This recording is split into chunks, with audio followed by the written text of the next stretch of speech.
Ibinunyag ni Ombudsman Jesus Crispin Rimulya nitong Sabado na 2 malalaking isda ang nakatakdang sampahan ng patong-patong na kaso kaugnay sa mga anomalyang flood control project sa mga susunod na araw.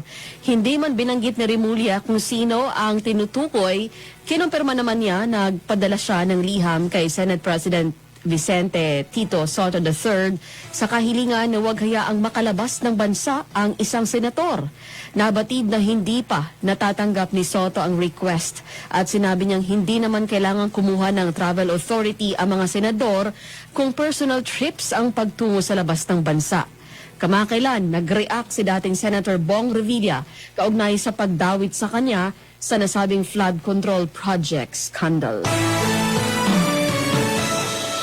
Nagpatupad na ng 1 peso and 20 centavos kada litro na dagdag presyo sa gasolina ang ilang kumpanya ng langis ngayong araw, Martes, December 9, 2025. Epektibo ito alas 6 ng umaga kanina.